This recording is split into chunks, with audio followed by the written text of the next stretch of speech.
नगर पालिका कर्मचारी आए हैं, उन्होंने रात को 1:30 बजे आके तोड़ा है। 2 माले का मकान है, मेरा 25 से 30 लाख रुपए उसमें लग गया है। साहब का जवाब ये आ रहा है कि मैंने उनको आदेश जरूर दिया तोड़ना, लेकिन ये नहीं कहा कि रात को तोड़ना है। जो बड़े बड़े लोग हैं उन पर तो कोई कार्रवाई हो नहीं रही, और छोटे छोटे गरीब लोग जो बड़ी मुश्किल से पैसे इकट्ठे करके लाते हैं और वो अपना मकान बनाते हैं और उन पर कार्रवाई की जाती है, और पूरा मकान बनने के बाद की जाती है। पैसा 5 लाख रुपए इनको दे देता कर्मचारियों को, तो ये मेरे कोई रुकावट नहीं, मकान बन जाता। अब मैं मकान बनाऊँ, इनको 5 लाख रुपए दूँ। पीड़ा क्या है? अतिक्रमण पर क्या, अतिक्रमण का जो नाम दिया जा रहा है, अतिक्रमण पर कार्रवाई करना या रात में इस प्रकार से कार्रवाई करना, क्या कुछ ये मतलब? नाथद्वारा में 5,000 से 6,000 मकान अवैध बने हुए हैं। हमारे को पैसा नहीं दिया, ऐसा नहीं किया, हमारे को हमारी मांगे पूरी नहीं की तो हम ऐसा काम कर सकते हैं। ये टेरर सेट किया जा रहा है। पुराने खंडर मौजूद है मकान के, तो भी तोड़ दिया। जैसा कि आपको पता है कि बीती 17 सितंबर की रात नाथद्वारा में एक घटनाक्रम घटित होता है, जिसमें रात्रि 2:30 बजे एक निर्माण को ध्वस्त कर दिया जाता है।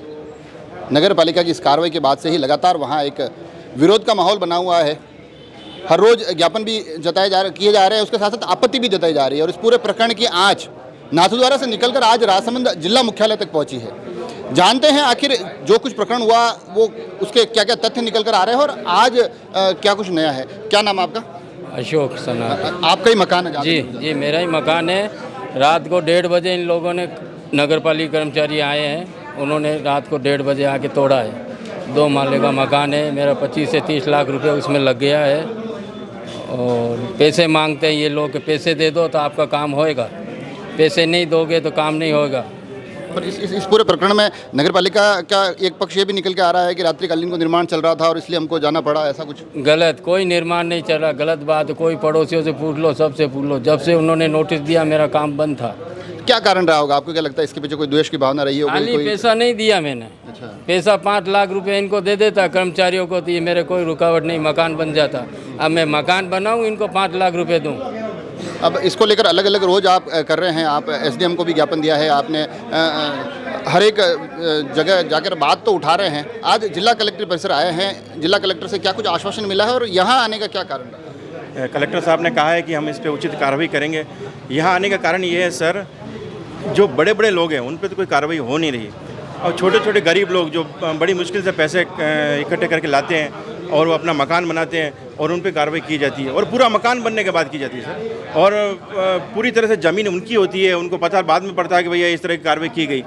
और सर ये मुझे लगता है जहाँ तक ये टेरर सेट किया जा रहा है नाथद्वारा के अंदर इस तरह का, कि भाई आप देख लो, हम इस तरह की कार्रवाई कर सकते हैं, अगर आपने सही तरह से हमारे को पैसा नहीं दिया, ऐसा नहीं किया, हमारे को हमारी मांगे पूरी नहीं की तो हम ऐसा काम कर सकते हैं। ये टेरर सेट किया जा रहा है सर, यही काम किया जा रहा है नगर पालिका में भी। और अगर ये सर ये मुद्दा अगर डाउन हो गया, चला गया, तो आने वाले समय के अंदर नगर पालिका फ्री होकर सबको इसी तरह का कार्रवाई करेगी और सबको परेशान करेगी। तो आम जनता के लिए बहुत ज़रूरी है कि इस सबको जागना चाहिए, और इसके साथ पूरा एकजुट होकर और इस पर कार्रवाई करने की मांग करनी चाहिए। अब आपकी मूल पीड़ा क्या है? अतिक्रमण पर क्या, अतिक्रमण का जो नाम दिया जा रहा है, अतिक्रमण पर कार्रवाई करना या रात में इस प्रकार से कार्रवाई करना, क्या कुछ ये मतलब? दोनों ही चीज़ें सर। बहुत समय पुराने मकान, 500 साल पुराने वाला सेटलमेंट के कागजात भी मेरे पास है, उस समय के मकान बने हुए हैं सारे, कोर्टी बनी थी, रेनोवेशन किया इन्होंने कि भाई हम रहेंगे वहाँ पर, ठीक है। अब ये कब सेटलमेंट में गड़बड़ हुआ वो भी सब उसके अंदर आया हुआ है। दूसरी बात ये, रात को आधी रात को कार्रवाई करने का क्या मतलब?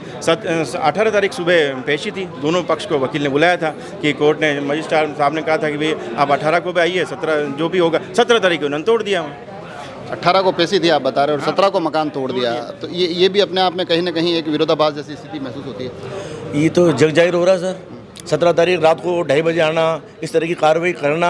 आयुष साहब से हम सवाल जवाब कर रहे हैं, आयुष साहब का जवाब ये आ रहा है कि मैंने उनको आदेश जरूर दिया तोड़ना, लेकिन ये नहीं कहा कि रात को तोड़ना है। दूसरी बात, आयुष साहब ने जो आदेश उनको दिया है उसमें दोनों शब्द लिखे हुए हैं, मकान धराशायी करना ऑब्लिक सीज। उन्होंने ये भी कहा कि मैंने उनको सब काम के भेजा है, उन्होंने दूसरा विकल्प नहीं अपनाया, मकान को तोड़ दिया। ये रणनीति कहाँ तक ठीक है? इस ब्राह्मण आदमी के साथ ऐसा क्यों हुआ, जबकि नाथद्वारा में 5,000 से 6,000 मकान अवैध बने हुए हैं, नगर पालिका की ज़मीन पर, नाक के नीचे, ऑफिस के नीचे मकान बने हुए हैं। क्या कोई हटा पा रहा है उनको? वहीं बाकी ज़मीन पर, नाजायज ज़मीन पर, आबादी ज़मीन पर और आप जो चरनों ज़मीन पर सब पे मकान बने हुए हैं। किसके ऊपर कार्रवाई वास्ते एक भी बताओ मेरे को। और पक्का बना हुआ मकान जिसकी छत डल चुकी है, दूसरे माले पर मकान का काम चल रहा है, ये कहाँ तक न्यायोचित है? आखिरी सवाल एक, आप लोग यहाँ आए, जिला कलेक्टर ने आपको क्या कुछ आश्वासन दिया, मैं ऐसी कार्रवाई करूंगा जिससे आप संतुष्ट रहेंगे और आपको पूरी तरह से सुनवाई होगी इस चीज़ की, और मैं अपनी तरफ से पूरी तरह सख्त से सख्त कार्रवाई करूंगा और आपको निराशा नहीं होगी, उन्होंने कहा है। तो देखा आपने, ये इनका भी टूटा मकान। अच्छा आपका भी टूटा, क्या नाम है? हाँ, मेरा भी मकान तोड़ा है और हमारे बाप दादाओं के नाम क्या नाम है? अजय लाल जोशी, बताइए। संदीप सन्नाट के नाम से मकान कमरा था, वो भी तोड़ दिया। पुराने खंडर मौजूद है मकान के, तो भी तोड़ दिया। रात कभी रात्रिकालीन ये जो पूरी घटना हुई एक ही साथ में पास पास में तीन मकान पास थे, तीनों को तोड़ दिया उन्होंने।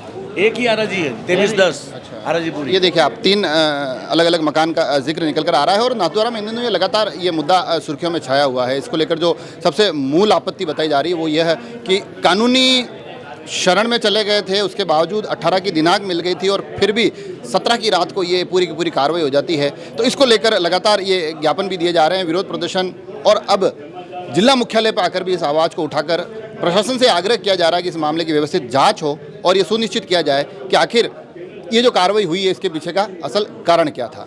जुड़े रहें राजसमंद एक्सप्रेस से, धन्यवाद।